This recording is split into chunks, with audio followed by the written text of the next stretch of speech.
அன்றே கணித்த ஒரு 5 Tamil cinema celebrity சொன்ன விஷயங்கள் அப்படியே நடந்திருக்கும். என்னென்னா நடக்க போகிற விஷயத்தை இவங்க தெரிஞ்ச மாதிரி ஆல்ரெடி சொல்லியிருப்பாங்க. அந்த மாதிரி சொன்ன ஒரு 5 இன்சிடென்ட்ஸை பற்றி இன்னைக்கான வீடியோவில் நம்ம பார்க்கலாம். ஃபிஃப்த்தாக பார்க்க போது தியாகராஜா குமரராஜா சொன்ன ஒரு விஷயம் தான். என்னென்னா ஒரு ஸ்டேஜில் தியாகராஜா குமரராஜா அவர்கள் இளையராஜா கூட இப்போ இருக்கிற ஜென்ரேஷன் நிறைய டேரக்டர்ஸ் பார்த்திங்கன்னா ஒர்க் பண்ணுன்ற மாதிரி அவர் சொல்லியிருப்பார்.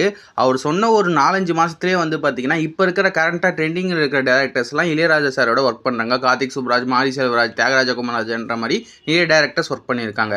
இன்றைக்கு இருக்கக்கூடிய இயக்குநர்களுக்கு ஒரு கோரிக்கை வைக்கலாம் தான் நான் வந்தேன். அருள் கூர்ந்து எல்லோரும் அவரோட ஒரு தடவை வேலை செய்திருப்பார்கள். இது அவருக்கு இல்லை, இது இயக்குநர்களுக்கு ஒரு பெரிய அனுபவமாக இருக்கும். ஃபோர்த்தா பார்க்க போது சூர்யா அவர்கள் தான். ஒரு ஃபங்க்ஷனில் எங்கு சமயம் அவர்கள் சூர்யா கிட்ட ஒரு கேள்வி கேட்டிருப்பாங்க. அதுக்கு சூர்யா அவர்கள் பார்த்தீங்கன்னா நான் ஒரு படத்தில் வில்லனாக நடிக்கணும், அதில் கார்த்தி பயங்கர நல்லவனாக இருக்கணும், அந்த மாதிரி நாங்கள் ஒரு படம் சேர்ந்து பண்ணணுன்ற மாதிரி சூர்யா அவர்கள் சொல்லியிருப்பாங்க.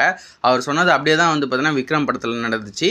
படத்துலையாவது நான் சைலண்டான ஒரு வில்லன் ஆகவும் கார்த்தி இப்படியே பட்டையெல்லாம் போட்டுட்டு நல்ல பையனாவே இருக்கணும் அப்படி நடிச்சான்னா ஒரு படம் நடிச்சு தான் பார்க்கணும் ஆசை, ஒரு இமேஜை மாற்றணும் ஆசை.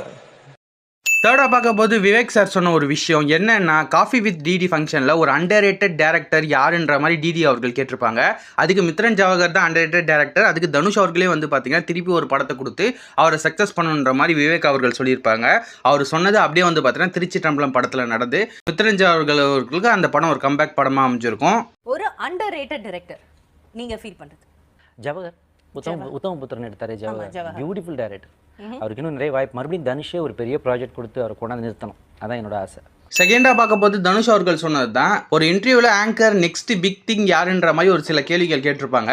அதுக்கு தனுஷ் அவர்கள் கொஞ்சம் கூட யோசிக்காம எஸ்கே அவர்களும் சிவகார்த்திகேயன் அவர்கள் தான் தமிழ் சினிமாவில் அடுத்த ஒரு வெர்சஸ் மாதிரின்ற மாதிரி சொல்லியிருப்பாரு. அவர் சொன்னது அப்படியே நடந்துச்சு. இன்னைக்கு தமிழ் சினிமாவில் எஸ்கே வர்சஸ் சிவகார்த்திகேயன் மாதிரி தான் இருக்கு. Vijay Sethupathi or Sivakarthikeyan? That's a question that's very interesting for the next 5-6 years. I think it's between them. Do you have any guesses? I don't know. It's too soon. They've just come. They both are 4-5 films they've done. So it's going to get very interesting between those two, another 2-3 years. ஃபர்ஸ்ட்டாக பார்க்க போது ஒரு incident தான். ஆக்சுவலாக இந்த incident கன்ஃபார்மாக எல்லாருக்கும் தெரிஞ்சிருக்கும். என்னன்னா, இளையராஜா அவர்கள் ஒரு ஃபங்க்ஷனில் அரசியலை பற்றி பேசியிருப்பார். அதில் தமிழக மக்கள் ஆள போகிறது தமிழர்கள் தான்ன்ற மாதிரி அவர் சொல்லும் போது டக்குன்னு கேமராமேன் அவர்கள் பேன் பண்ணி ஒருத்தரை காமிச்சிருப்பாரு. அது யாருன்னு நீங்களே பாருங்களேன்.